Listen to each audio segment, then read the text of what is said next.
ধন্যবাদ সকল বন্ধুদের। তো বন্ধুরা, আশা করি ভালো আছেন। আমি আজকে একটি স্পেশালি মন্ত্র নিয়ে আপনাদের সামনে হাজির হয়েছি, গুরু সাধন মন্ত্র। এই গুরু সাধন মন্ত্র এখনো পর্যন্ত ইউটিউবে মনে হয় কেউ দেয়নি। আমার চোখে পড়ে নাই, আপনাদের চোখে পড়ছে কিনা জানি না। গুরু সাধন মন্ত্র, এখন বলতে পারেন গুরু সাধন মন্ত্র কি? আপনার যে গুরু, আপনি প্রত্যেকটা মানুষের ভিতরে একজন আধ্যাত্মিক গুরু থাকে। আপনি সরাসরি যে গুরুর কাছ থেকে দীক্ষা নিয়েছেন, তন্ত্রগুরু, উনি তো আপনার স্পর্শকর গুরু, তাকে হাত দিয়ে ধরা যায়, ছোঁয়া যায়। আর যিনি আপনার আধ্যাত্মিক মানে গুপ্ত যে গুরু থাকেন, তাকে তো আর আপনি দেখেননি। আর সেই গুরুর ছায়া থাকে, কায়া থাকে না। আপনি যার কাছ থেকে দীক্ষা নিয়েছেন তার কায়া আছে, ছায়া আছে। আর যিনি আধ্যাত্মিক, যিনি আত্মগুরু, আত্মগুরু মানে কি? এটি একটা শক্তি, যার ছায়া আছে, কায়া নেই। সেই আত্মগুরুকে সন্তুষ্ট করতে হলে আপনার এই মন্ত্রটি প্রয়োজন হবে। উনি আপনার সকল চাহিদা মিটিয়ে দিবেন। যাদের তন্ত্রক্রিয়ায় কাজ করে না, গুরু দীক্ষা নিয়েছেন, গুরু দীক্ষা নিয়ে এসেছেন, তারপরও আপনার তন্ত্রক্রিয়ায় কোনো কাজ করছে না, কেন করছে না? আপনার এই মন্ত্রটি জানা নেই। আপনি এখনো এই গুপ্ত গুরু সাধন মন্ত্রটি আপনাকে বলে দেয়নি আপনার সেই তন্ত্রগুরু, কারণ এটাই তাদের গোপন।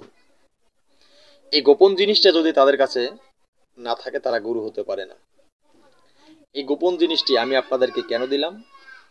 আপনারা জানেন, অনার্সেই কিছুদিন আগে আমি অন্য ভিডিওতে বলেছিলাম যে কিছু ডাকাত আমাকে হামলা করেছে চলাকালীন রাস্তায়। আমার দুটি মোবাইল ফোন সহকারে সবকিছু তারা ডাকাতি করে নিয়ে নেয়, যা কিছু ছিল আমার কাছে। গাড়ির যে ড্রাইভার ছিল তাকে অস্ত্র দিয়ে আঘাত করে, কোপ মারে, তার হাতের তালু থেকে হাতটা কেটে যায়, অসুস্থ হয়ে পড়ে।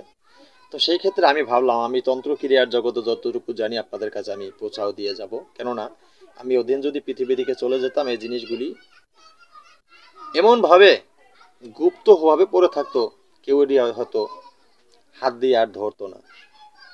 কারণ কি জানেন, তন্ত্র জগতে কাজ করতে হলে একটি মন মানসিকতার প্রয়োজন। এটি সব জায়গায় সবার হয় না। যেমন আমি তন্ত্র জগতে যখন কাজ করি, এই জগতে আমি কাজ করি, আমার যিনি জন্মদাতা উনি কিন্তু এই জগতে কাজ করেননি, কিন্তু আমি বিভিন্ন গুরুদের পিছনে চলে দীর্ঘ সময় দিয়ে যুগের পর যুগ তাদের পায়রবি করে এই কর্ম শিখেছিলেন। আজকে ইউটিউবে আপনাদের সামনে বিলীন করে দিচ্ছি। অন্তর থেকে, মন থেকে দোয়া করি আপনারা এই কাজ শিক্ষা করে মানুষের উপকার করবেন, ক্ষতি করবেন না।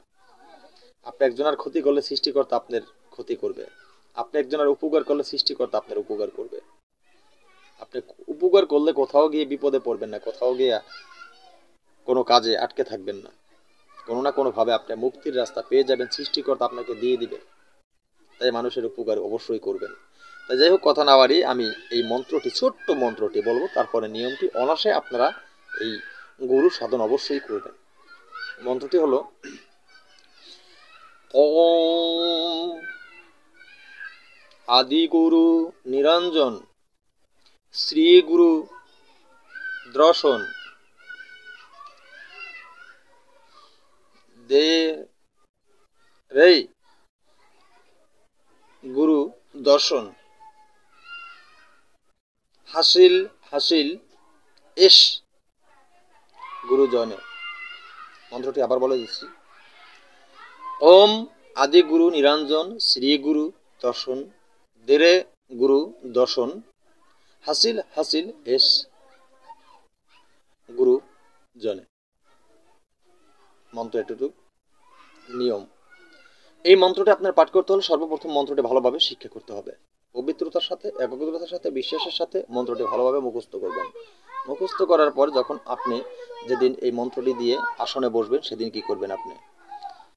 তো অবশ্যই খুব শুদ্ধতার সাথে আপনি নিজেকে পাক পবিত্র পরিষ্কার করে নেবেন। আগে মিথ্যা কথা বাদ তো অবশ্যই দিবেন। তারপরে আপনি কি করবেন, আপনি ভালো করে স্নান করবেন। স্নান করে শরীরে সুগন্ধি ছড়িয়ে নেবেন এবং আপনি যেটা সংগ্রহ করবেন 2 জোড়া সাদা ফুল, 2 জোড়া, তার মানে 4টে সাদা ফুল, যে কোনো ফুল হতে পারে, জবা ফুল হলে ভালো, সাদা জবা ফুল হলে ভালো, 7টা সাদা জবা ফুল। তারপরে এই যে 4টা সাদা জবা ফুল সংগ্রহ করেছেন, সেই 4টা জবা ফুল আপনি আজকের যে মন্ত্রটা দিলাম এই মন্ত্র পড়িয়ে আপনি এক জোড়া ফুল বুদ্ধের নামে রাখবেন। মনে রাখবেন, বুদ্ধর নামে রাখবেন। কোথায় রাখবেন? সেটি কোথায় রাখবেন? আপনি রাখবেন চালের মধ্যে। রাখলে এক জোড়া ফুল নিজের কানের গুজে রাখবেন। তারপরে ঘুমানোর বিছানার যতক্ষণ চোখে আপনার ঘুম না আসে ততক্ষণ ওই যে মন্ত্রটি কিন্তু আপনি জপতে থাকবেন। তো মন্ত্রটি জপতে জপতে আপনি ঘুমিয়ে যাবেন। স্বপ্নে দেখবেন, স্বপ্নের মধ্যে আপনি আপনার যে ওই যে গুরু ছিল, গুরু দর্শন হয়ে যাবে। গুরু আপনার কাছে আসবে, আপনাকে জিজ্ঞেস করবে আপনি কি চান, কি আপনার প্রয়োজন, আপনার যা আপনার গুরুর কাছ থেকে চেয়ে নেবেন, যেটা আপনার চাহিদা থাকে। তবে আগে গুরুকে আদর্শ করবেন, সালাম দিবেন, সম্মান করবেন, শ্রদ্ধা করবেন, তারপরে। তো বন্ধুরা অবশ্যই বুঝতে পেরেছেন, সাধনাটি করুন, সুফল পান। কমেন্ট বক্সে মূল্যবান মতামত জানান। আজকের মতো ভিডিও এখানে শেষ করে নতুন ভিডিও নিয়ে সারা পর্যন্ত সকলে ভালো থাকবেন।